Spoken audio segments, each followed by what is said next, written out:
Olá pessoal, tudo bem? Eu sou o pastor Giovanni, eu tenho uma palavra de Deus para o seu coração. E nós vamos agora para o 6º vídeo sobre o reino de Deus. E nós estamos ainda englobados aqui, falando sobre o reino de Deus na perspectiva do Novo Testamento.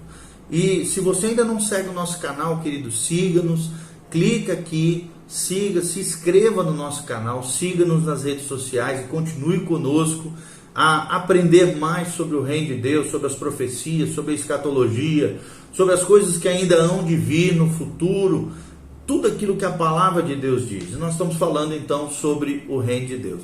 A última coisa que nós falamos no vídeo de número 5 é que em ambos os testamentos, ou seja, o Antigo Testamento e o Novo Testamento, as bênçãos do reino de Deus, o reino teocrático, depende do arrependimento individual e da aceitação de um novo coração da parte, das pessoas com relação ao Messias, a Jesus de Nazaré. Ou seja, mesmo na administração teocrática do Antigo Testamento, teocrático, lembrando que essa palavra teocrático, para você que talvez esteja adentrando agora, nesse 6º vídeo, é o governo de Deus, Theos, Deus, cracia, governo, por isso teocrático. Do Antigo Testamento, o incrédulo e o impuro eram impedidos de participar junto com o povo crente e preparado. E isso é apresentado claramente em Atos dos Apóstolos, quando Pedro aqui convoca a nação ao arrependimento, tá? Pedro fala lá em Atos 2:38. Eu vou ler aqui para vocês esse trecho que fala que Pedro está chamando a nação de Israel ao arrependimento. Atos 2:38.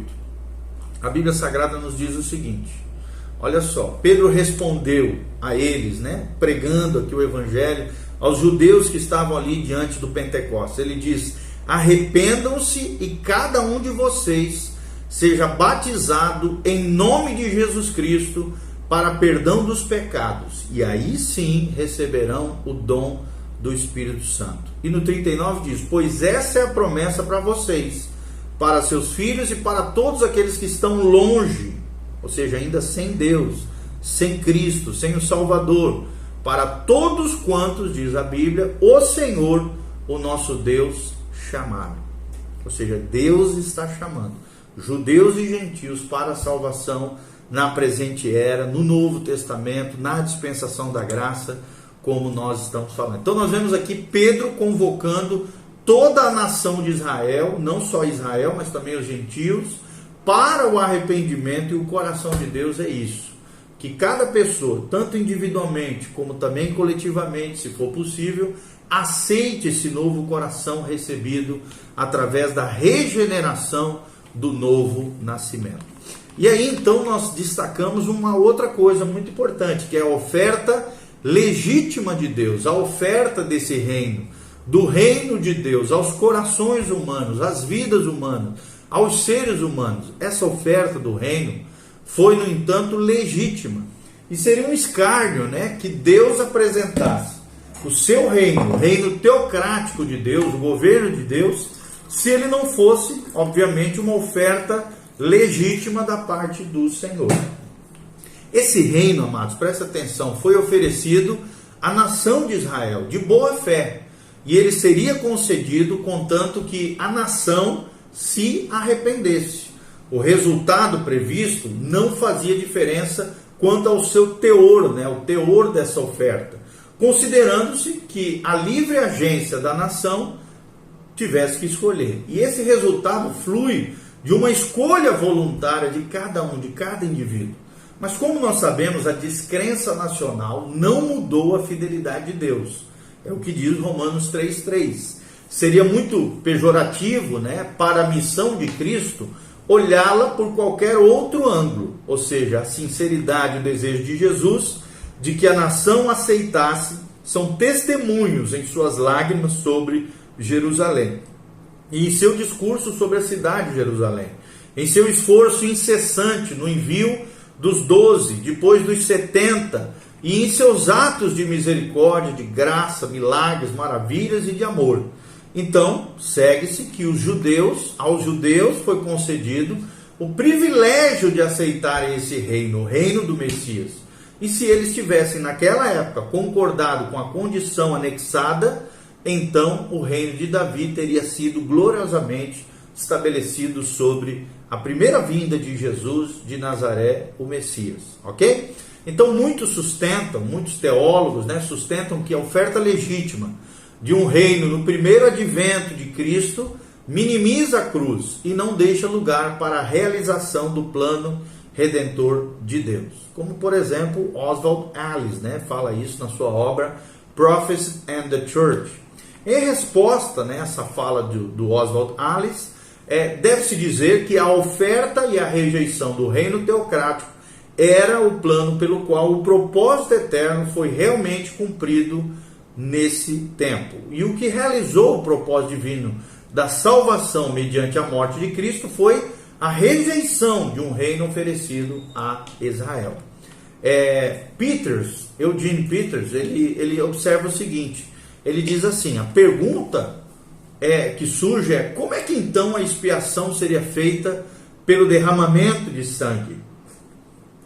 E a resposta é que nada tem a ver com a sinceridade dessa oferta, pois a sabedoria multiforme de Deus, que diz lá em Efésios, seria igual à emergência, quer antecipando para algum outro período, quer fazendo previamente alguma provisão para que ela se cumprisse, quer ainda também de algum outro modo desconhecido para nós, né? Claro aqui. Como aconteceu também os propósitos de Deus, seu conselho determinado, e foram moldados, tudo isso por uma escolha voluntária prevista da nação de Israel, a misericórdia de Deus, preste atenção, estava disposta a dar, mas o pecado, infelizmente, da nação impediu receber essa dádiva da vinda de Deus. Então o fato de que o reino seria estabelecido se a nação de Israel tivesse crido é evidente com base em Deuteronômio 32, em 2 Crônicas 7, de 12 a 22, em Isaías 48, 18 e no Salmo 81, de 8 a 16. O argumento de Paulo lá em Romanos baseia-se na suposição, né, de que a nação tinha o poder de escolha, de que ela escolheu voluntariamente o mal, né, rejeitar o Messias, e de que Deus, por misericórdia, substituiu a sua destruição e ele escolheu o quê? A salvação dos gentios na presente era que nós estamos vivendo, a era da igreja. Então, eles tropeçaram e caíram não por necessidade, não porque o propósito de Deus exigisse isso, mas somente por causa de sua própria incredulidade. O plano de Deus, onisciente, tomou essa rejeição como resultado previsto e fez para ela a provisão equivalente, abrindo esse parêntese profético tremendo, que é a igreja, a era da graça. Então, pensando um pouquinho dentro disso que Peter diz, o princípio, né, de que Deus faz uma oferta genuína, apesar da previsão de que ela não será aceita, é reconhecido nas Escrituras. Schaeffer menciona várias vezes isso, né, na sua obra, a obra de Schaeffer, chamada The Kingdom in History and Prophecy, ou seja, o reino na história e nas profecias, de Lewis Sperry Chafer. Ele diz o seguinte: os acontecimentos que houveram lá em Cades Barneia, no Antigo Testamento, foram um tipo dessa primeira oferta de Deus a Israel. Lá, essa mesma nação, a nação israelita, que já havia experimentado os desconfortos do deserto, teve a oportunidade de entrar imediatamente na terra prometida. Assim, livres para escolher, eles deixaram de entrar e retornaram a mais 40 anos de peregrinação pelo deserto e a mais julgamentos da parte de Deus. Eles poderiam ter entrado com a bênção de Deus se não tivessem incredulidade e aqueles 5 pecados mencionados em Coríntios, né? Deus sabia que eles não iriam, mas mesmo assim foi pela própria escolha deles que a bênção foi adiada. Mais tarde, eles, ou seja, Israel, foram levados novamente à terra, pois julgamentos e aflições houveram no deserto. Então, dessa vez, porém, não há referência à sua própria escolha, o que diz Lewis Sperry Chafer, tá? Quando nós pensamos um pouquinho sobre isso que diz Chafer, né, e sobre essa questão da oferta a Israel, Alguns acreditam que a oferta não poderia ter sido genuína, porque o Antigo Testamento previu o sofrimento de Jesus antes da glória que teria a seguir. É o que fala, por exemplo, Alice, né? Sustenta-se então, pensando nisso que fala Alice, que a ordem faz a morte vir necessariamente primeiro, portanto não poderia haver nenhuma oferta genuína do reino. Bastaria ressaltar aqui que os profetas viram os acontecimentos à luz da rejeição, na ordem verdadeira em que esta se deu e não na ordem da dependência da reação de Israel. Essa ordem, amados, não viola a genuinidade da oferta, mas demonstra que a rejeição da oferta foi o meio determinado para realizar o fim desejado por Deus, que é o grande mistério de Cristo. Uma igreja composta agora de judeus regenerados e de gentios transformados também pelo poder de Deus. Alguns, né, que nem afirmam que nem o Senhor, nem João jamais ofereceram um reino terreno a Israel, mas apenas um reino espiritual. Dentre eles, né, Philip Mauro, na sua obra God's Present Kingdom, ou Reino Presente de Deus, menciona esse fato. E tal posição, obviamente, despreza totalmente a natureza do conceito da palavra reino pregada por João, pelo Senhor Jesus e também por seus discípulos. E já demonstramos aqui em outros vídeos que eles pregaram o mesmo reino que o Antigo Testamento prometera e que Israel esperava, o povo de Israel esperava, sem nenhuma mudança de conceito. Então o que nós vamos fazer é o seguinte: a seguir aqui é a apresentação e a rejeição do reino teocrático registrados no Evangelho de Mateus. O grande evangelho, o primeiro evangelho dos 4 que aparece, né, na Bíblia Sagrada, no Novo Testamento, que principalmente está preocupado e nos leva a ver Jesus como o Messias prometido a Israel. Por isso é importante a gente pensar na apresentação e na rejeição desse reino teocrático registrados no Evangelho de Mateus. Ou seja, o propósito do Evangelho de Mateus foi apresentar Jesus de Nazaré como o Messias prometido de Israel e delinear a oposição feita pela nação de Israel a ele e ao reino oferecido, além de registrar a definição a definitiva rejeição oficial a esse Rei dos Reis, que é Jesus, e a esse reino por parte do povo de Israel.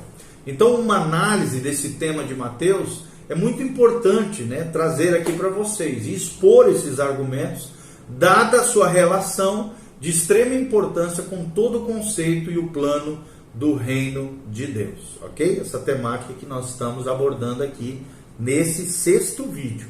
Então assista o 1º, 2º, 3º, 4º, 5º, e aí você vai compreender melhor esse 6º que nós estamos falando aqui. Há 3 movimentos principais no Evangelho de Mateus. Primeiro, a apresentação e a legitimação do rei, do 1º capítulo até o capítulo 11. Segundo lugar, a Bíblia revela a oposição ao rei, do capítulo 11, versículo 2, até o capítulo 16, 12.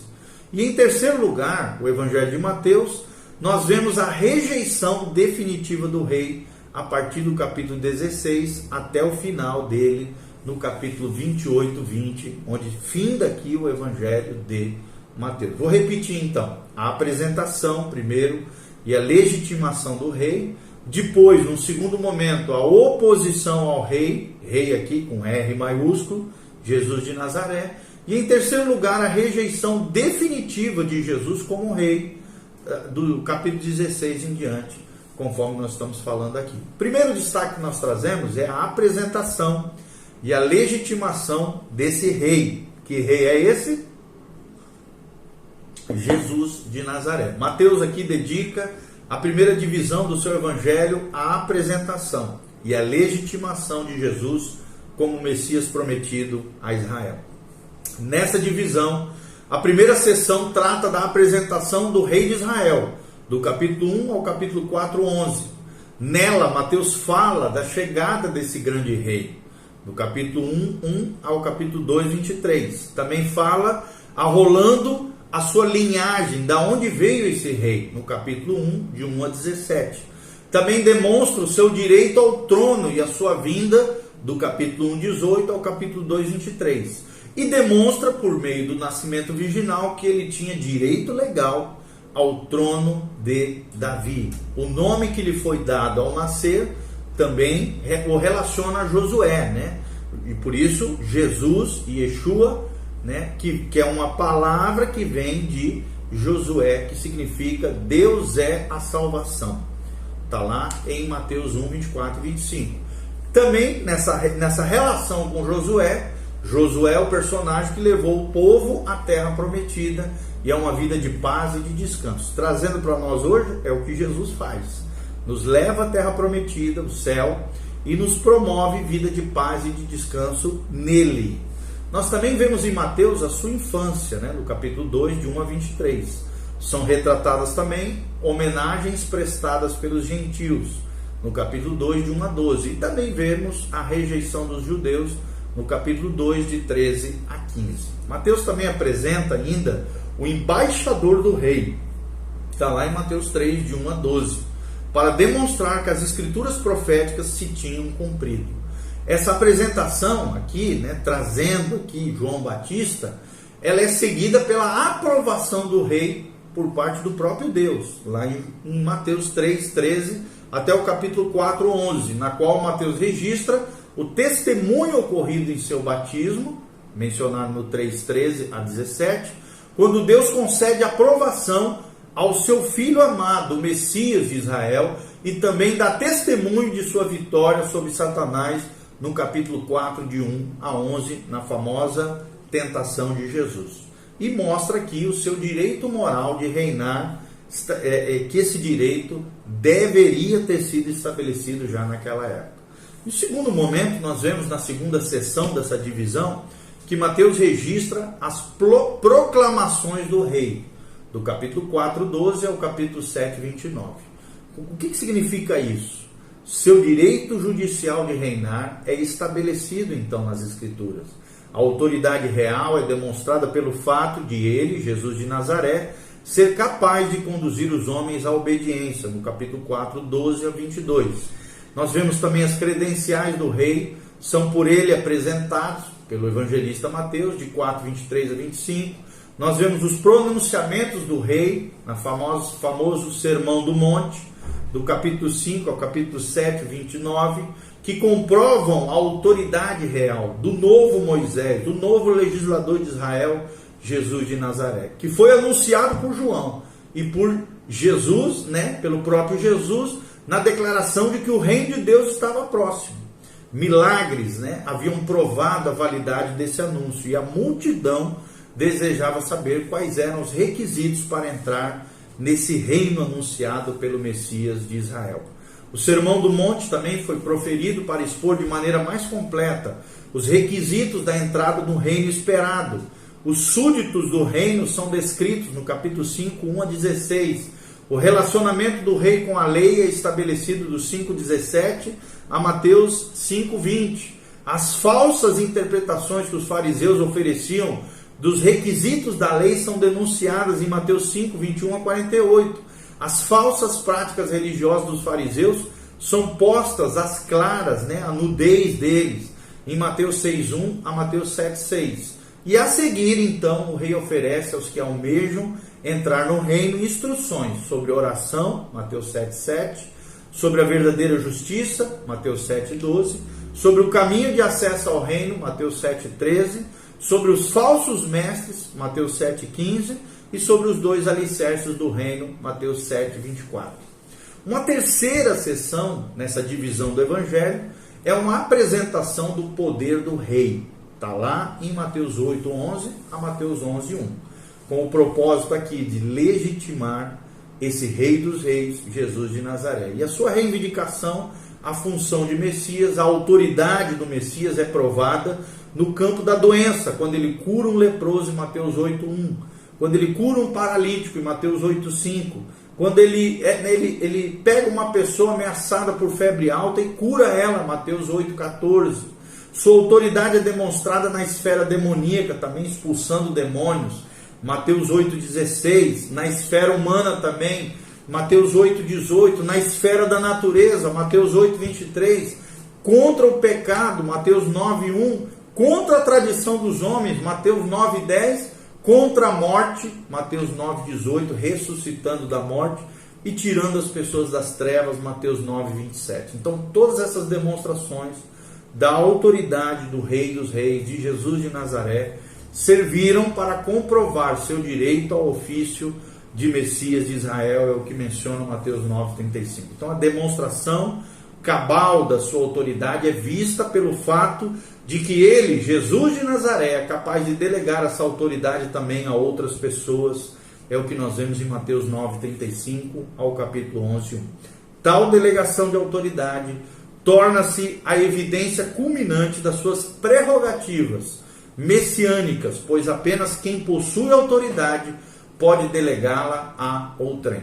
E nessa parte do Evangelho de Mateus, o Messias é motivado, movido por compaixão, em Mateus 9,35. Ele lança também uma convocação aos seus discípulos, em Mateus 10,1. Dá-lhes, ou seja, aos discípulos, uma comissão, uma vocação, uma missão, em Mateus 10,5. E a mensagem é confiada a eles em Mateus 10,5. É dirigida exclusivamente a Israel em Mateus 10,4. E em virtude do seu estado de perdição, ou seja, Israel realmente estava perdido, estava corrompido. Mateus 10,6 menciona isso. E gira em torno da mesma mensagem que João Batista e Jesus, no início do seu ministério, já haviam proclamado, repetido aqui em Mateus 10,7. Devendo ser fundamentada pelos mesmos milagres que já haviam legitimado Jesus como Messias, conforme relata Mateus 10,8. Ou seja, esse ministério dos discípulos foi apenas uma extensão do ministério de Jesus a Israel, um anúncio da mesma mensagem que ele, Jesus, entregou à nação. A aceitação dessa mensagem do reino seria a mesma dispensada à proclamação de João Batista. Eles seriam perseguidos, rejeitados por causa da sua mensagem, Mateus 10,16. No entanto, deveriam encontrar consolo no fato de serem objeto do cuidado especial do Pai, Mateus 10,24. Mesmo que houvesse divisões por causa do seu ministério, Mateus 10,34, haveria recompensa para eles como pregadores, para que os recebessem, para que aqueles que recebessem a sua mensagem também fossem bem-aventurados, Mateus 10,40. Até aqui, em seu evangelho, Mateus diligentemente apresentou à nação uma pessoa e provou o seu direito legal, seu direito moral, seu direito judicial e seu direito profético ao trono messiânico, conforme nos ensina as Escrituras. Em suma, concluindo tudo, ele exibiu plena autenticação das suas reivindicações como Messias de Israel. Ok? Continue conosco, logo em seguida estaremos falando outras coisas.